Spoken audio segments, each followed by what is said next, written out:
So I noticed El Mariachi was sort of Rodriguez's launching point. I watched El Mariachi. I saw it came out at 81 minutes. I actually thought the length of a feature had to be 80 minutes, but it actually kind of varies. So I was shooting for something to just get over 80 minutes, and I noticed his is actually, El Mariachi's actually 77 minutes and 4 minutes of credits. So I was like, he kind of just pushed it over. So I was shooting for 85 minutes or so, just because of the scale. I was like, let's keep it simple, let's keep it short, because that has to do with money. And the thing I thought story-wise was I was really into that TV show 24. A lot of the characters, have the same names. Like there's Jack Bauer, Jackie Jack. His daughter on the show is Kim. His partner is Tony. There's a character named Nina Myers on that show, which the Courtney character was based off of. Like the 5 main characters are all based off 24 characters. It's almost a 24 spoof in a way. And I loved the way season 4 ended. I thought it had a great ending, and I thought it came back in season 5, and it was really terrible.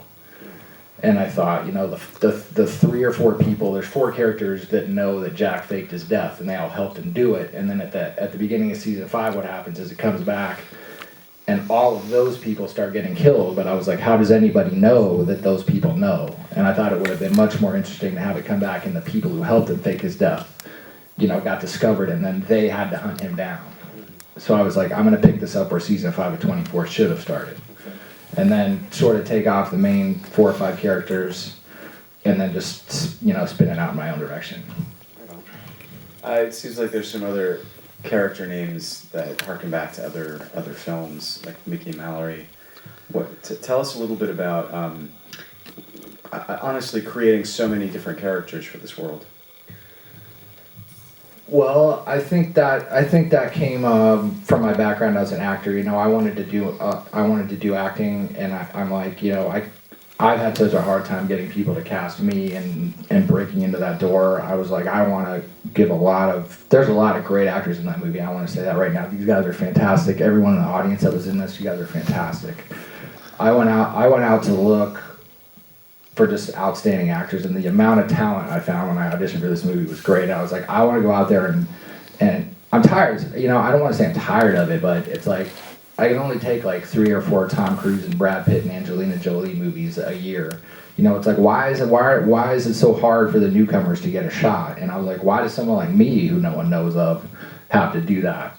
As opposed to a lot of big people. It's like I'm gonna go out and find people who are awesome. And I went and I sort of had a rough script when I got into the audition process, and a lot of the roles and a lot of the dialogue came out of stuff that happened in auditions. Like I had someone audition for something there wasn't a role for, and she was so awesome I created a character for her.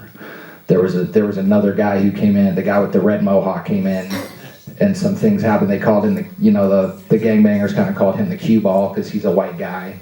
And then I was like, well, it's cooler to call this guy 13, and he's got orange hair, and the 13 ball has 13. So I was like, let's give him an orange mohawk. So a lot of stuff evolved out of auditions. So I was out looking for good actors, and I was like, if I have like, a main character and a villain and a love interest, so I'm going to make a relationship with like 3 people. So I should get out there and make a relationship with a whole bunch of awesome talent, because if any of them blow up, now they know what I'm doing. They sign on to my next project, and we're off the ground. Well, let's talk about how each one of you became involved in the movie. Okay, well, I auditioned quite a ways back. So Pascal obviously has been putting a lot of himself into this. He's been working on it for a long time. I originally auditioned for the character of Molly, and I had come back to a couple different callbacks and worked with him through that. And then there was some other casting done, and I was kind of out of the picture for a little while. And then got to talking to Pascal again. We actually went to a movie festival, remember? To the haunted, what was it, Scarefest or whatever it was? Shriekfest, yes. So I saw him again there, and we ended up talking, and then he called me up, and I became a part of the film. And I'm very happy that it came about that way, so. We go back as well. I think he originally saw one of my plays, and then we started communicating, and then I guess it was a couple of years after that I saw the breakdown. I saw his name on it, submitted myself, called me in, auditioned, and then away we went. Well, originally I auditioned for Wani, which was the gang member or a cop disguised as a gang member. But then you realized you wanted me as Tony, so I'm actually glad you didn't cast me as a gang member. I get cast as a gang member all the time. So I have Pascal to thank for one of my very first features without being a gang member. Rance? Well, I'm not sure how I heard about the audition or read about the audition and got an appointment to come in and audition. And I met Coop, and it was the audition was so exciting, and just it was.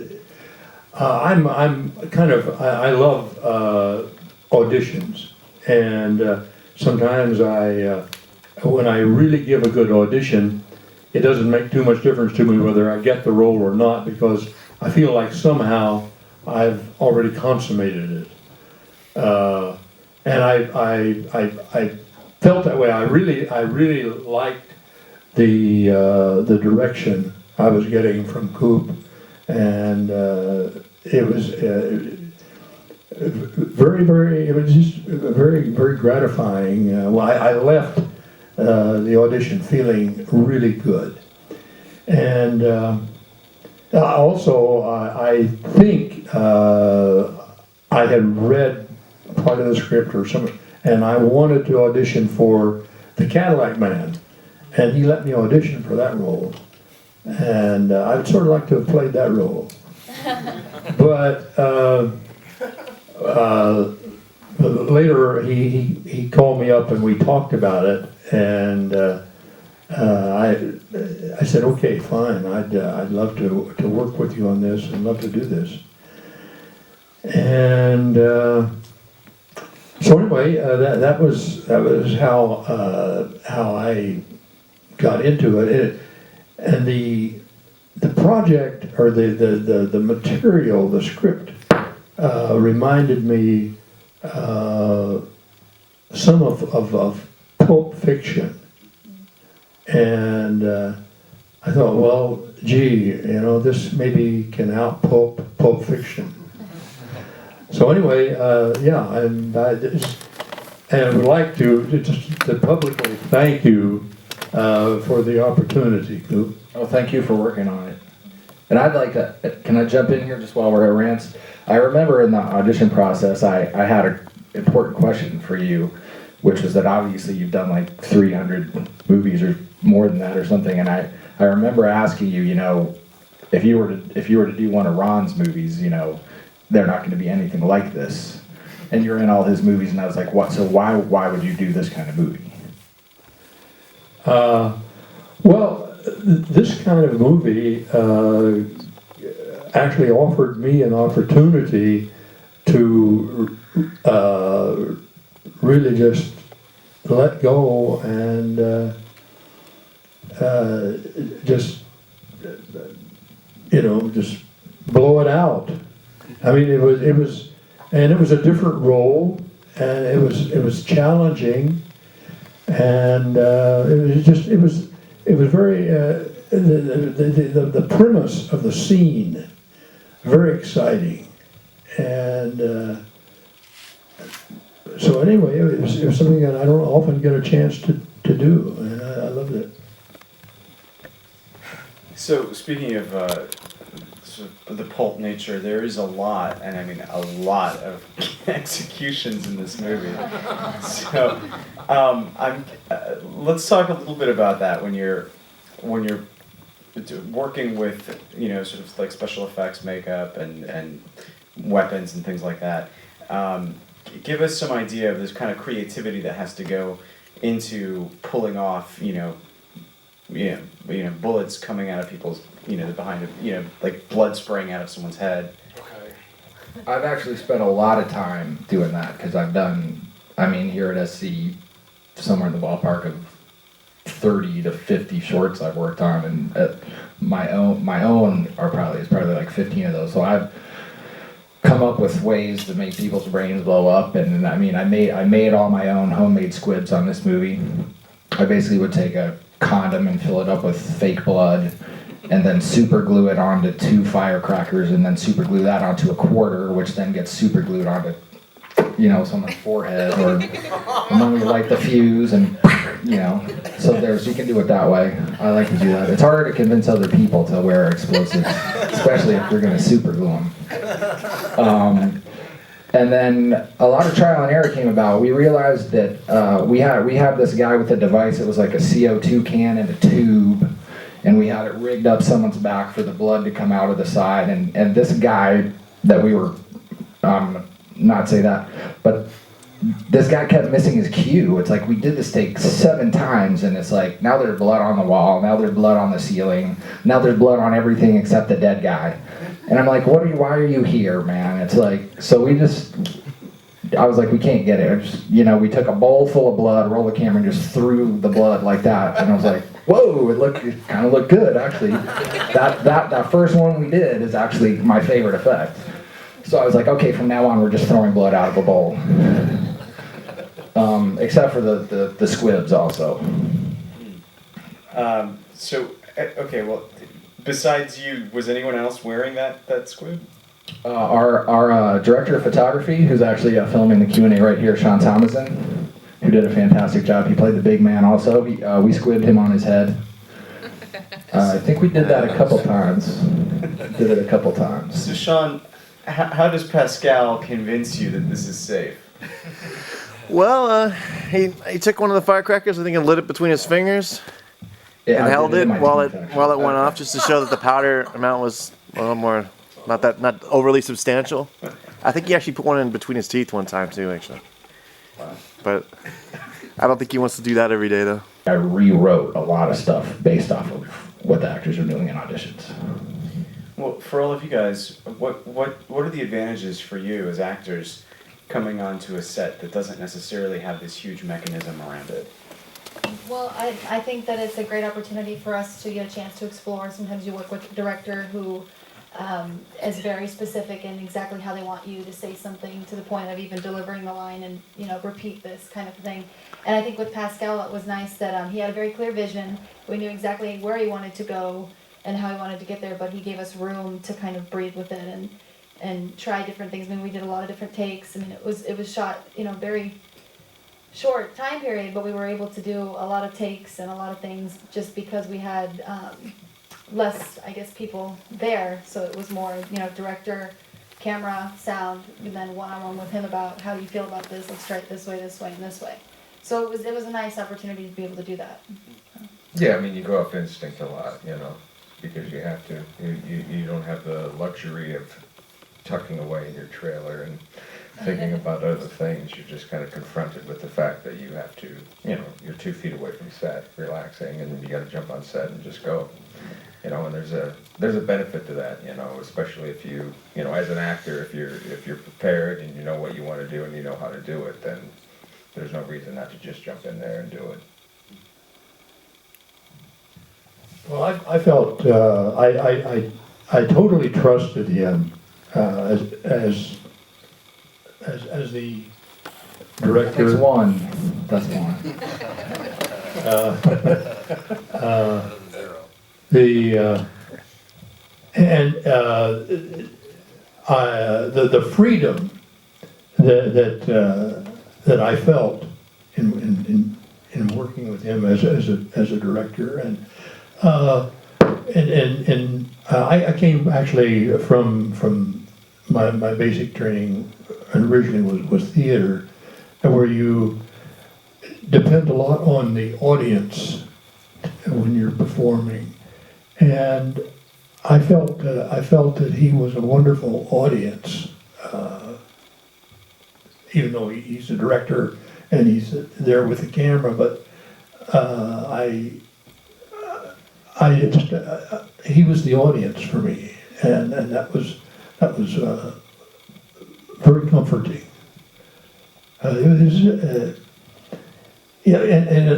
think when performing this kind of material, I think you have to really to trust the director in order to let yourself go, and So anyway, it was a very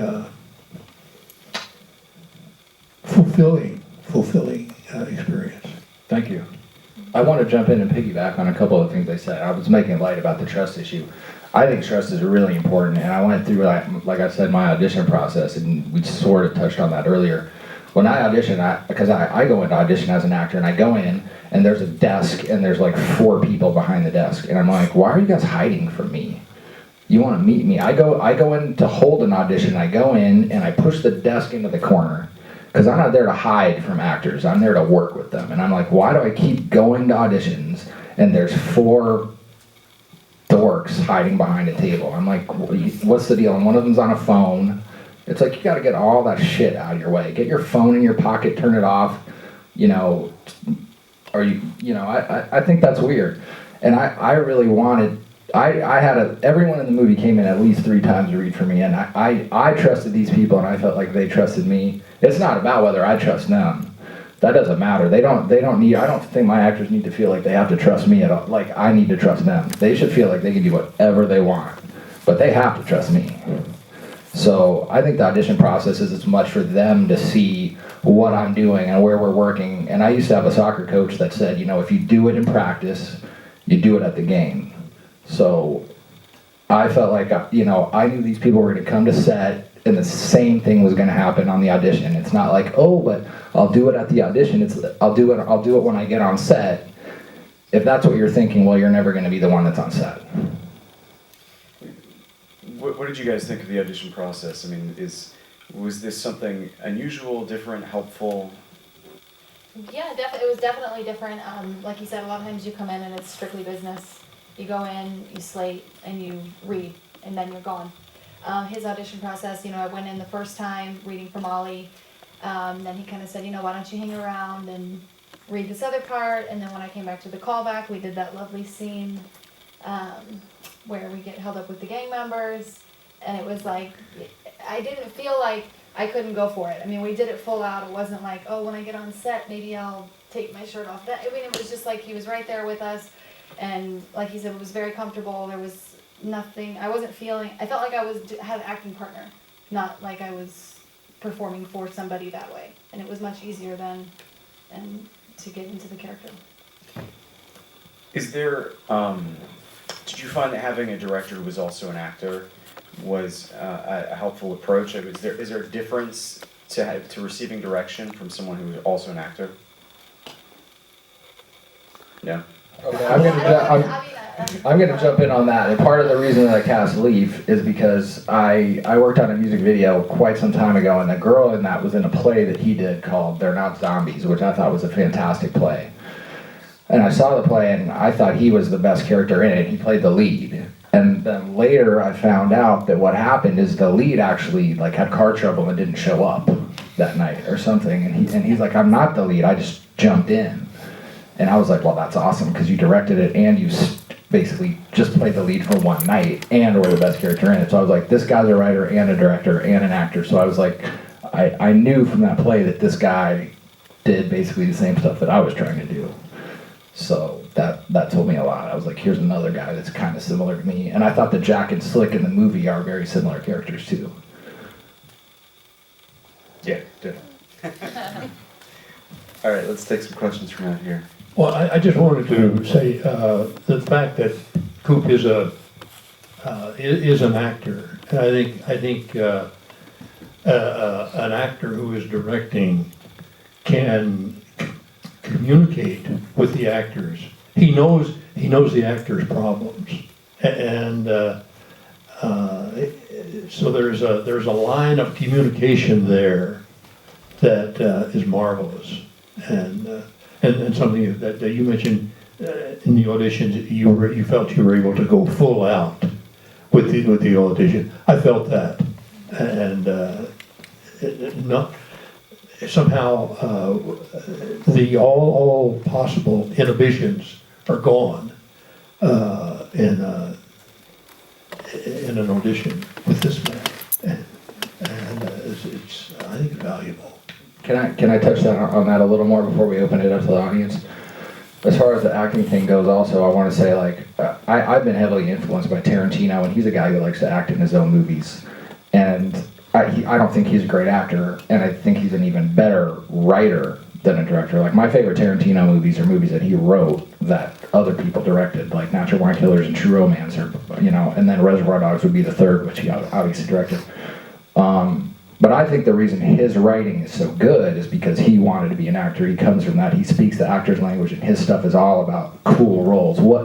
It's like, what roles are actors going to want to play? And I think everything should start from there.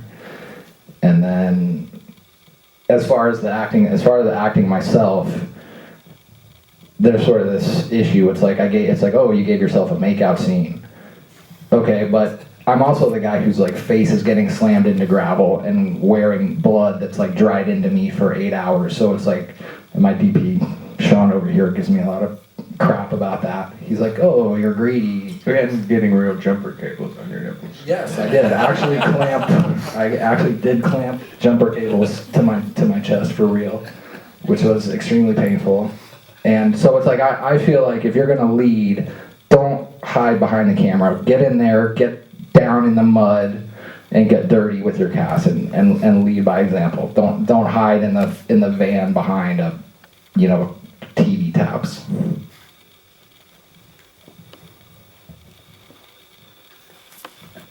Yes. So you mentioned a festival.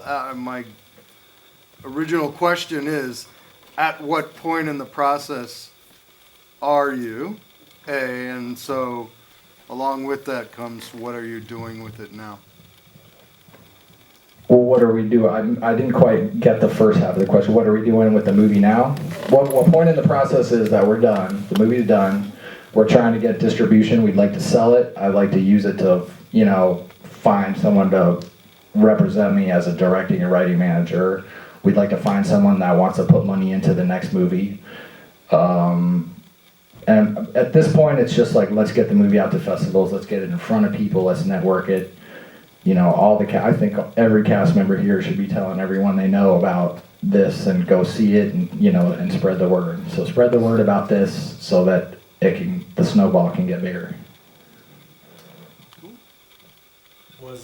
Was there any of Uma Thurman and Kim's character from Kill Bill? Because I kind of sort of watching it was very Kill Bill, a little bit reminiscent. I never had that in mind. And the two, like I said, my two influences, really what I had in mind consciously doing this film were El Mariachi and 24. And the two films that I got compared to in the script stage were Sin City and Kill Bill and Pulp Fiction. But I never really had those in mind, and I never modeled anything after Uma Thurman on purpose. Some other characters may be different.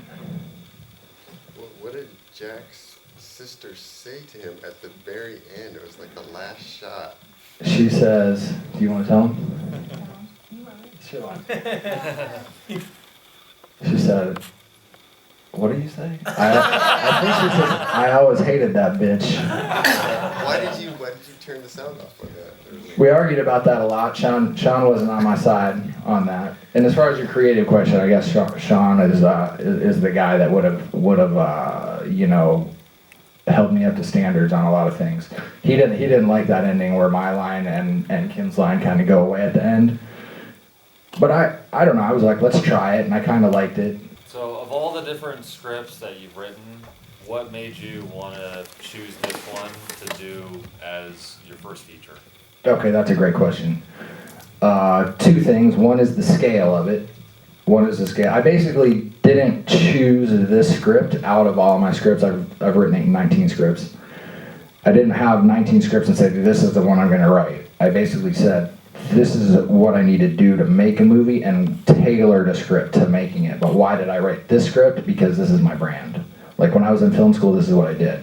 Hot chicks, violence, blood splattering, craziness, sex, drugs, and rock and roll. And I'm like, I've written a horror movie, comedy about special ed children, World War II period piece, high concept futuristic action, and that's not what I do. Like, I'll sell those. It's like someone else can go make those. This is what I do. Like, when I go out, that's what I want in my movies.